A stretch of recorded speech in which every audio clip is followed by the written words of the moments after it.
dry printing or electrode manufacturing and cost reduction. So I guess that's a sign that this is a hot area, and everybody's interested in how they can take some of the cost out of batteries. So thank you for turning on the audio and video. I would ask that if you're not speaking, just go ahead and mute your audio so that it just doesn't interfere with the discussion or the presentation. But I'm happy to be interrupted, so I'll try to pause as much as I can for people to chime in, and we'll take it from there. I have a few slides to kick us off. My plan is to talk for about 20 minutes or so, roughly, on this topic, and then and hopefully that'll stimulate some discussion, and we can finish up with a significant amount of time for questions or further discussion. So with that, I'll introduce myself first. I'm Karl Littau. I'm the CTO at Sakuu. Sakuu is as I said in the introduction, we are a printing technology company. All of the founders and key technology people here at the company have come from the 3D printing or document printing industry. And so we're applying those kinds of print technologies to battery manufacturing. Ultimately, the goal is to be able to print almost all elements of the battery and be able to make batteries, the traditional batteries, better, cheaper, and higher performance, but even to make other battery technologies that are difficult to make by traditional manufacturing. And I might talk about that if we have time at the end.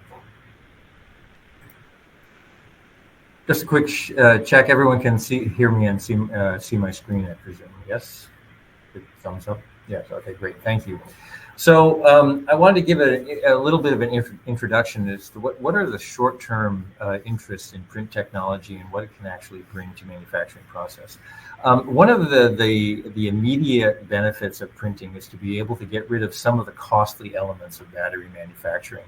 As many of you may be familiar with, and maybe for some of you this is a first for you, battery manufacturing does consume a lot of chemicals and energy that it's not fundamental to the process, but it's been proven, and it's been around for a long time, decades in manufacturing of battery technology. One of the most cost intensive aspects is the electrode coating itself. The cathode materials and the anode materials for the electrode, putting that down and being in a manufacturable and high yield way. Typically, that's done with a slurry-based process that uses a solvent. For the cathode, it's very common to use something like NMP. I'll talk about that in a bit. And it is difficult. First, the slurries take a long time to mix. Degassing is a key element. Any bubbles that are in the slurry actually cause defects when the electrode is coated, so degassing is pretty important. Those slurries tend to settle. They have a shelf life, and that causes problems. Queue times are always a bad thing in manufacturing. Try to be avoided at all costs. The coating itself is challenging. Often tens of meters or even hundreds of meters of material are often consumed in startup when the coatings are begun in order to reach a steady state, stable, high quality coating condition. That leads to a lot of scrap. And scrap is, of course, just directly impacts the bottom line. Drying is difficult. The solvents that are used are often very high high boiling point, low vapor pressure materials, and they have to be dried relatively slowly. It can't be instantly dried because that leads to cracks and other defects in the electrode coating. So some care has to be taken. Very long ovens are used, and that leads to a lot of cost, and also energy consumption and CO2 footprint.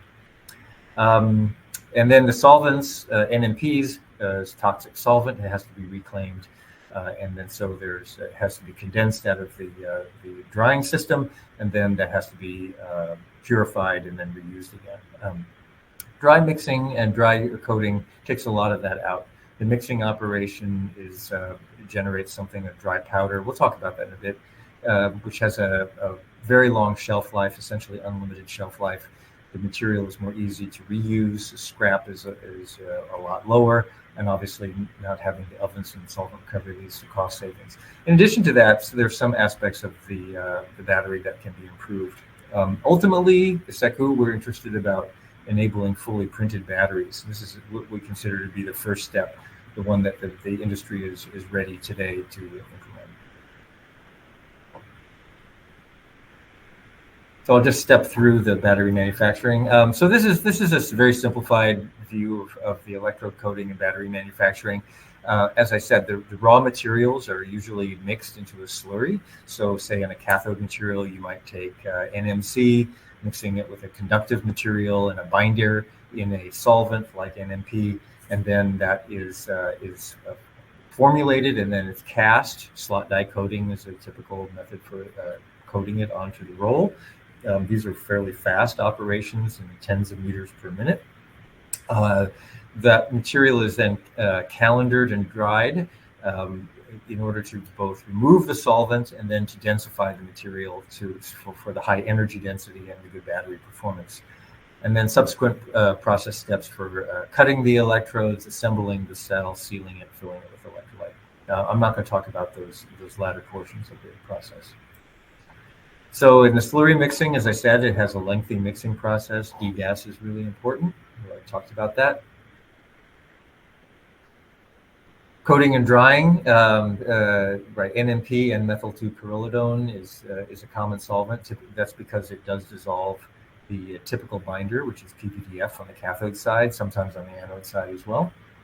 The systems are huge, right? They're running at tens of meters per minute, and it takes on the order of 1 minute in order to dry them. So that means the drying operation has to be tens of meters long in order to give sufficient time for high quality drying of the system. There's a lot of energy that gets used. Solvent recovery is not cheap either. It's a fairly low concentration of NMP in the gas stream that has to be condensed out and harvested. So the dry electrode coating typically replaces those first three processes in the step. So the dry electrode technology fits into that. It's a drop-in replacement for those steps, and then the rest of the battery assembly is done in the same way.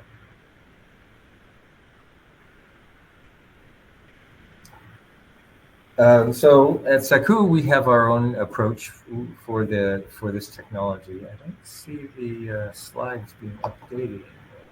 Let's see if we can solve that. Oh, there we go. Okay, so in this process, we've done an analysis. McKinsey and Company was hired in order to do this analysis in terms of the CO2 footprint. And because of the massive reduction in energy consumption, in floor space, the elimination of the toxic solvent NMP, it has enabled us to significantly reduce the CO2 footprint for the battery manufacturing process. So the battery manufacturing itself, more than 50% of the CO2 utilization is eliminated in that manufacturing just because of the dry process. It's an enormous amount of operational expense that's in that. Majority of the cost of the battery is still in the materials, the raw materials of its construction. So that doesn't change. Obviously, there is some scrap reduction, which helps quite a bit. But otherwise, it really is an operational expense and a capital expense reduction in the manufacturing of the battery that leads to this CO2 footprint reduction.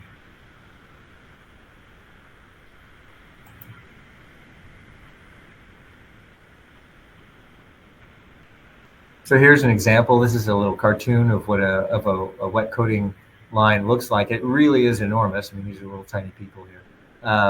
So that has tens of meters of system. The coating itself, the slot die, is very small, but then it has to go into these long drying ovens that are usually folded around to try to save some space, and then the material is rewound on the other side. And so that's a lot of drying, a lot of solvents that generate a lot of airflow that has to be abated before it can be released. So here's a schematic of the Sakuu coater. Kavian is our trade name for the manufacturing equipment that we sell for this, and this is the size of it. It's much smaller, mostly because it eliminates the drying operation on there. We use our own proprietary dry mixing technology in order to mix it without any solvents. And then our Kavian platform does all of the coating. There is no drying, the calendaring, and then the slitting can be integrated on the tool as well. Vacuum drying is a similar step to what's being done today, and that's also done in this.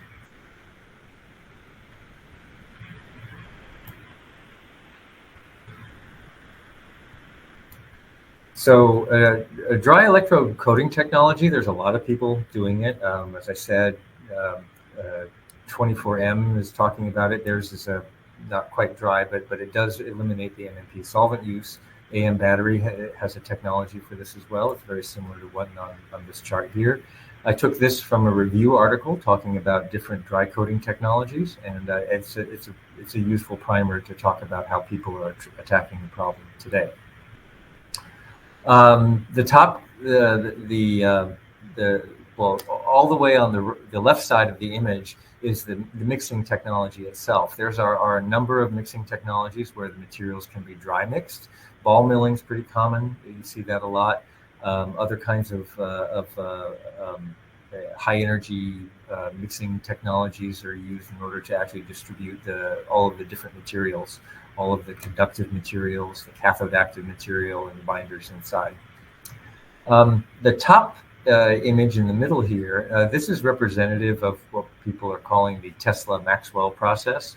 There was an announcement, I think just a week or two ago, that Tesla had successfully put it into at least pilot production.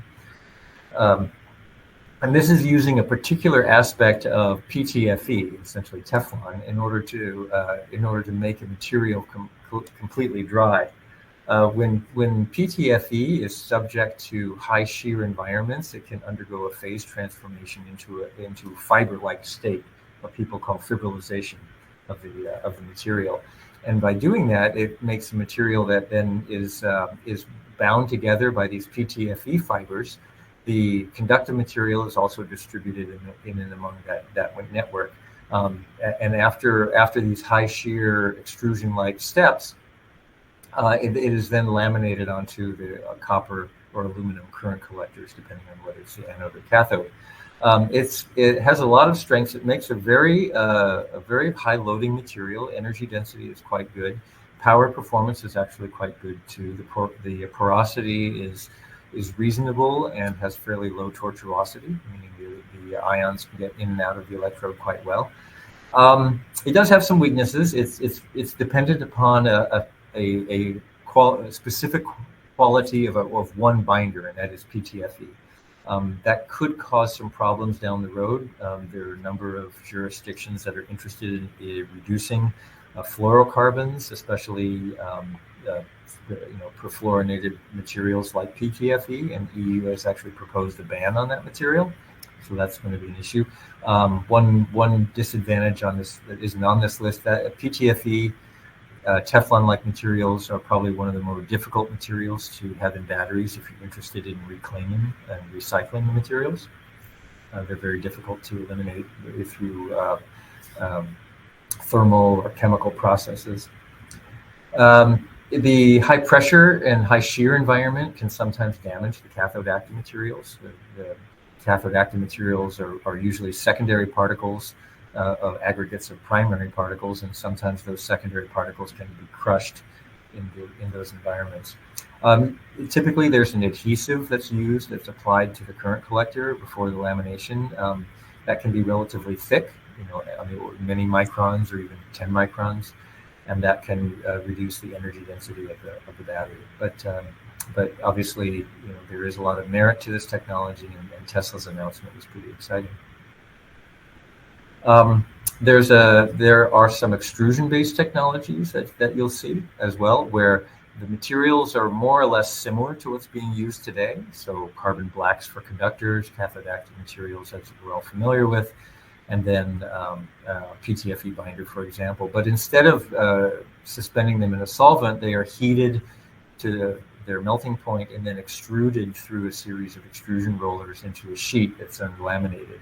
Somewhat similar to the Tesla process, except Maxwell Tesla process, except that in this particular case, it's using a wide variety of binders. Anything that's a good thermoplastic can be made by this method. There are some weaknesses to this process as well. I don't go into them, but having an extruded film that's a freestanding film in manufacturing is somewhat difficult. Getting good performing batteries is also somewhat difficult when the system has gone through a melted or almost melted phase. Finally, for those of you who aren't attending the AM battery talk, this is very similar to their technology. They use an electrospray technique in order to deposit the dry material directly on the current collector and then run it through a hot calendaring operation to activate the binder. The biggest advantages of these big kinds of processes is they are simple. Direct deposition, you don't have a freestanding film as you do in some of the other methods. And it has a wide variety of binders, including all the industry-proven binders like PVDF that we use today. Some of the weaknesses, spraying is anything that makes an aerosol, it's always a little difficult to control in terms of good utilization and uniformity. That's always going to be a challenge. Masking, is potentially required to screen off the areas for tabs and other kinds of edges on the printing operation. But it does have a very simple process, which I think has some inherent advantages. Thought I'd maybe just I've been talking a lot. Stop for a second. Anybody have any questions on any of those technologies or why people are doing dry printing and where the opportunities are?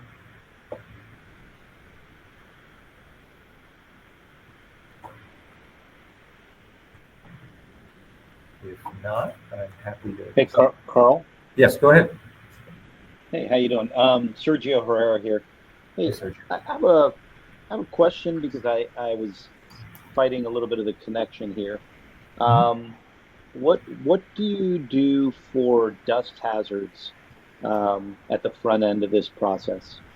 That's a great question. So in the manufacturing, in the biggest area where you'll get those kinds of aerosolized particles is in the mixing operation. Those are always in self-contained units that are hermetically sealed instruments, and those are always done in an isolated environment. So any kind of loose aerosols that are going to be exposed are extremely limited in that case. In the case of applying it, because they're already in condensed phases, usually there's very little aerosol production, if zero, and there's no solvents either. So there's no VOCs or anything like that. If there is a spray application, you are making an aerosol, and that's going to be a little more challenging how to mitigate that. Laminar flow helps a lot, but you definitely do have to have some isolation in that. Electrospray helps because then you do have the electrostatic forces to try to help you encourage the materials to go where you want them to go and not where you don't. It's a little challenging typically with electrospray to get uniform charging, especially with a conductive powder like the electrode powders that we're using. Because they're loaded with things like carbon black or carbon nanotubes, they have some electroconductivity, and so even if you do charge them, those charges are not stable, and they can move around among the powder or with surfaces they come in contact with. So yeah, it is a concern, something you have to keep in mind when designing the systems.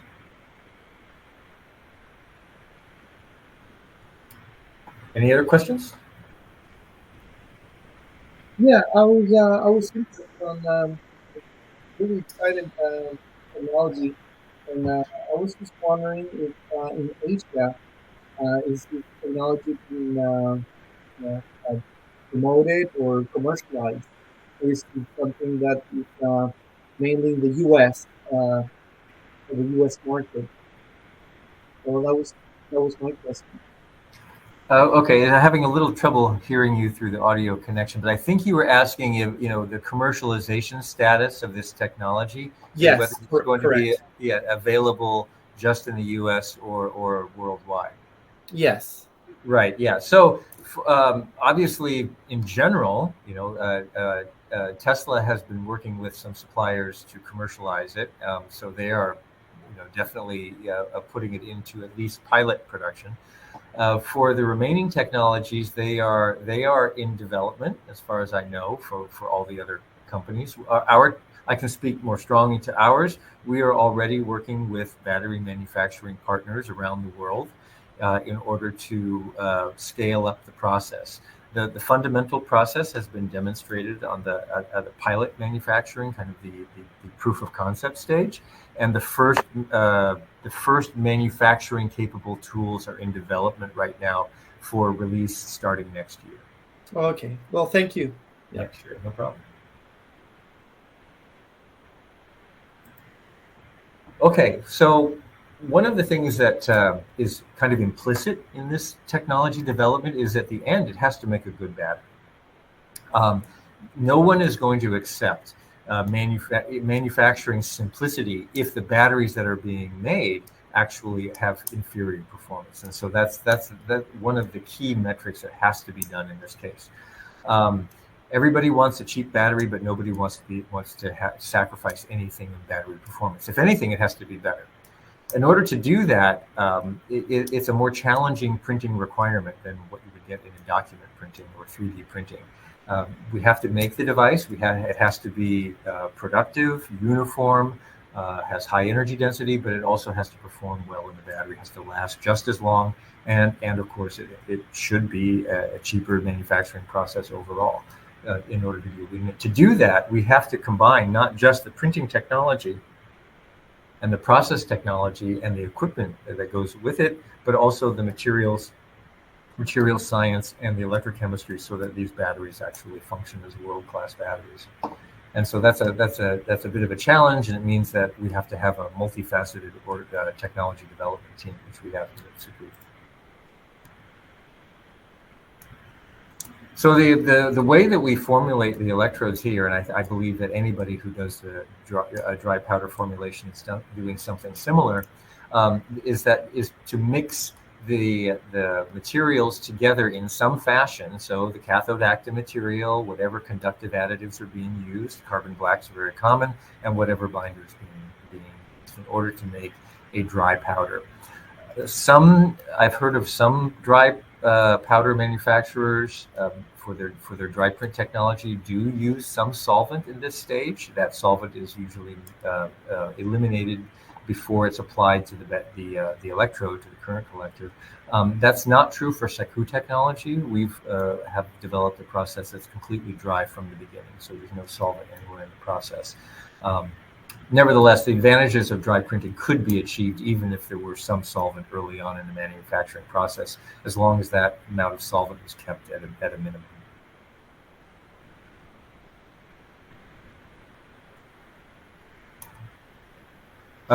Cathode active material, there's a wide variety of them, anything from LFP, NMC, NCA to other LCOs and such, or even blended materials, new materials coming out.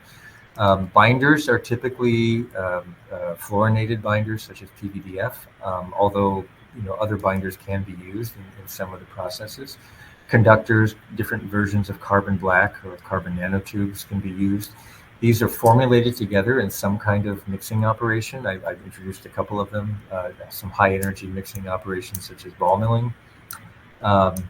Then after that, the process is typically designed to be a drop-in replacement for what is done today. So a current collector roll, an aluminum roll for the cathode, for example, is unwound. There's some kind of coating operation that's performed in calendaring, and then it's rewound and ready for the next step in the process, slitting and then battery assembly.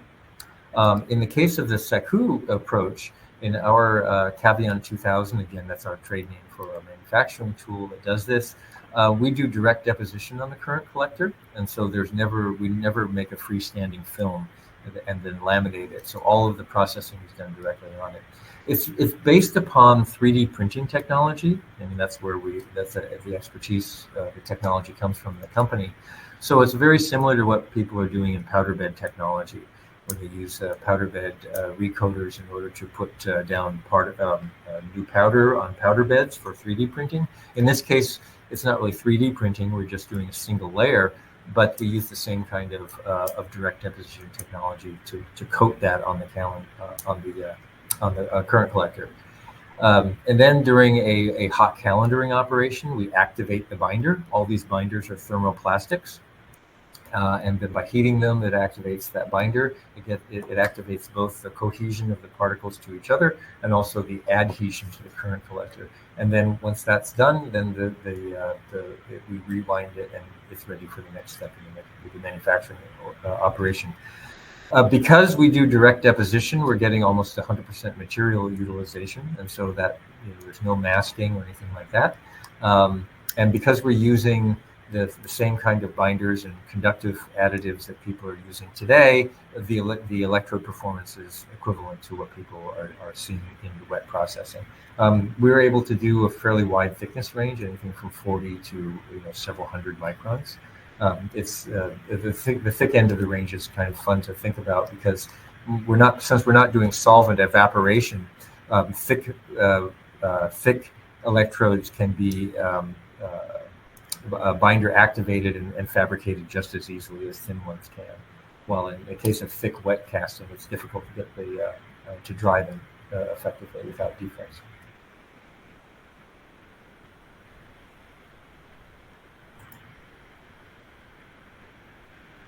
So getting closer to the secret sauce of the operation, really one of the biggest challenges is in the formulation of the material.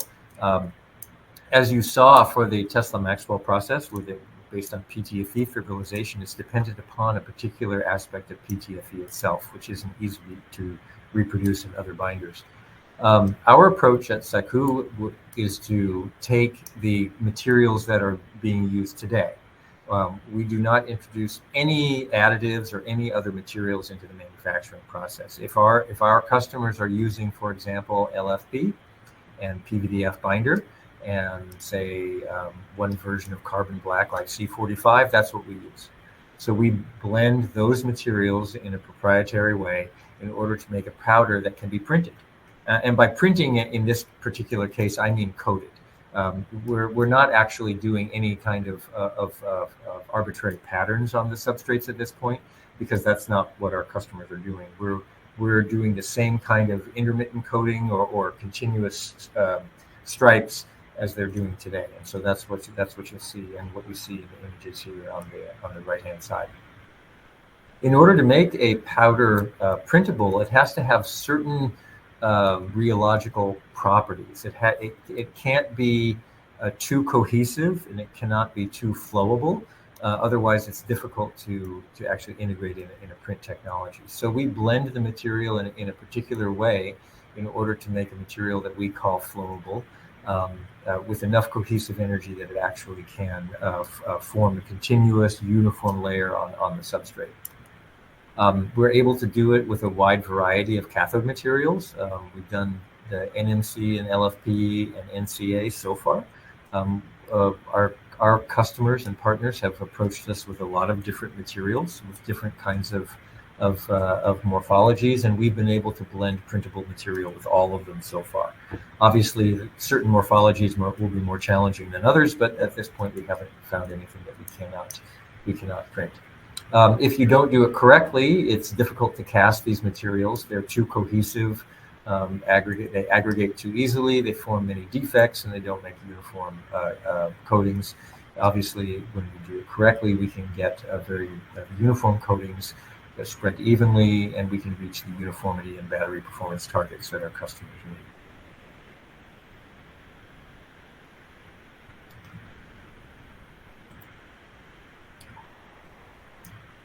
Next slides, I have a few cross sections of some materials. I think for low magnification SEMs, it would be difficult to tell the difference between a wet cast and a dry cast material. This is an example of NMC with an 80 micron thickness material that was made completely dry film approach.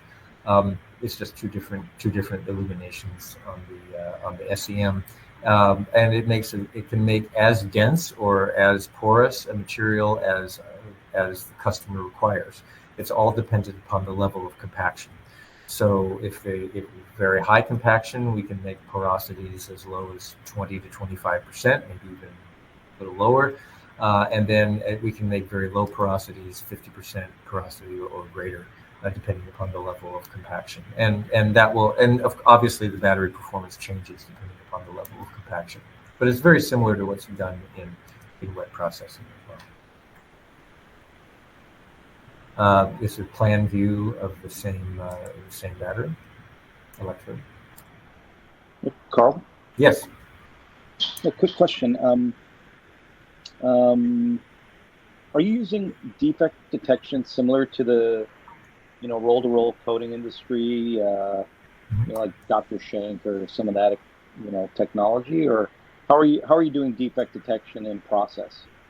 So right now, as I mentioned in response to a previous question, so we're in the scale up of this right now, and so those decisions haven't been made yet. So obviously, integrated defect detection is going to be required on the system, and exactly how and which approach we use in that hasn't been completed yet, but it will be included in that. It's really based upon our partner requirements. Got it. Okay. Thanks. Yeah, we don't see any particular challenges to utilizing those. Well, just as a quick comment, we're not going to see some of the problems that people see with inadequate degas and bubbles and things like that. That's not going to be an issue. But obviously, foreign matter and other kinds of defects are going to be important to screen for. This is an example of LFP. We've been able to integrate LFP, again, with PVDF binder in this case, and have done a number of different loadings, compactions, thicknesses, and been able to make good performing cells as well. Even though the morphology of the LFP is quite different, we have been able to fabricate printable material.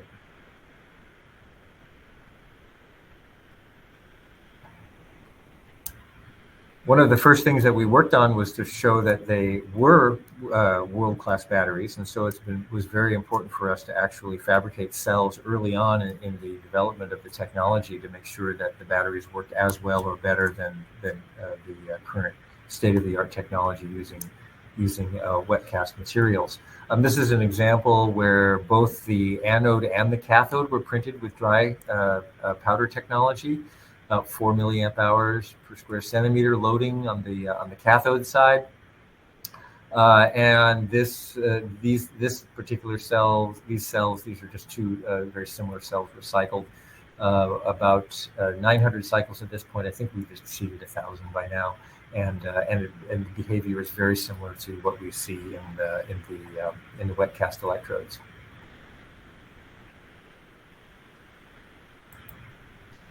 Here's an example of some technology that we've developed here. We have a lithium metal electrolyte and chemistry that we use in many cases for our development. And this is an example where we compared a wet coated cathode and a dry printed cathode, again, both against lithium metal in a lithium metal cell. So you can see that the performance is essentially the same.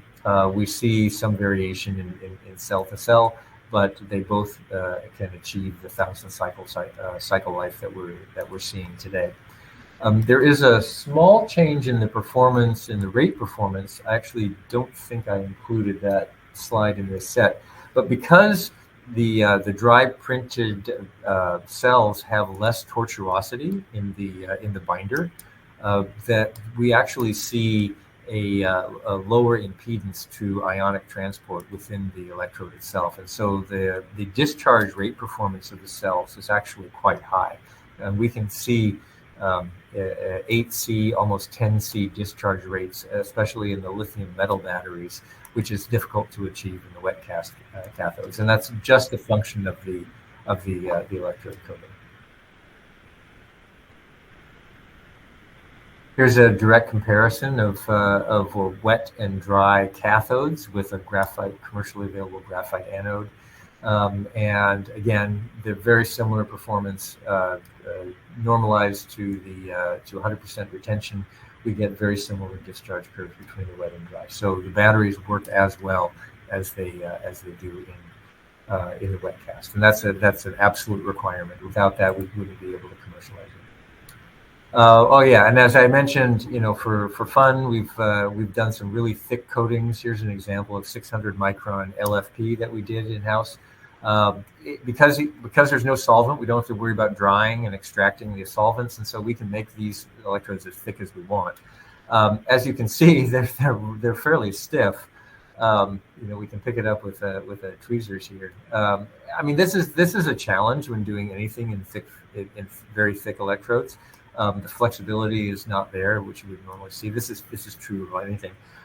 But if this is a technology that people are interested in, our ability to use other binders, ones that are more elastic, and modulate the porosity of the material, it's possible that we could get some pretty thick electrodes in the future, and the dry print technology as well. The last thing I'll show here in the future, dry printing does have some applicability to solid state systems. Solid state batteries are going to need to be composite materials, typically on the cathode side. And so composites of a solid electrolyte, a conductive additive, and the cathode active material, in order to achieve the kinds of densification, low porosity, low tortuosity through the material, dry printing is almost certainly going to be in the mix, if not the requirement.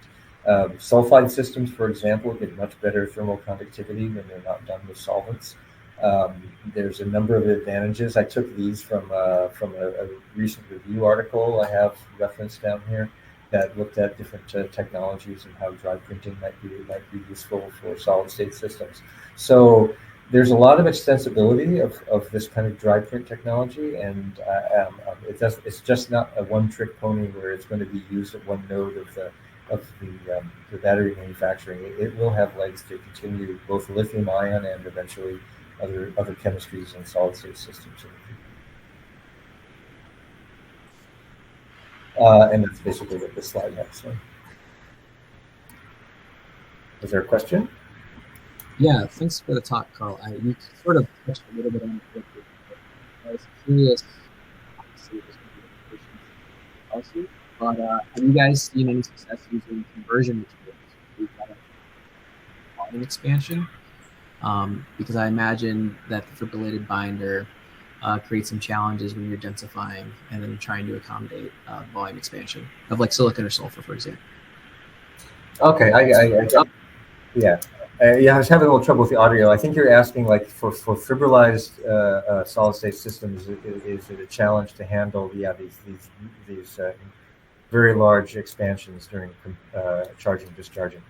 I think that is a that is something that has to be considered. I don't know about the material properties of fibrillized PTFE, since that's not the technology that we're using. Its elastic properties, I imagine, are reasonable, and because of the binder, the amount of binder and its physical state, I think it could probably accommodate a significant amount of volume change. I don't know whether it can accommodate the massive volume change of a silicon anode, for example, especially during the first charge, the first lithiation. That is something that has to be thought through. In the case of the technology like ourselves or AM Battery that uses just the thermoplastic binders, I think in general those could potentially work well. Some of the thermoplastics can be quite elastic, and so I think that if binders that have been shown to work today for those materials that are based on wet processing, I think we could probably use those similar ones in the dry process as well. Okay, I see we've exhausted the time. I will come back once we've come back together. If people want to extend the breakout and ask some more questions, I'm happy to do that, and I'll come back here once that main session is over. Well, thanks everybody, and maybe I'll talk to you.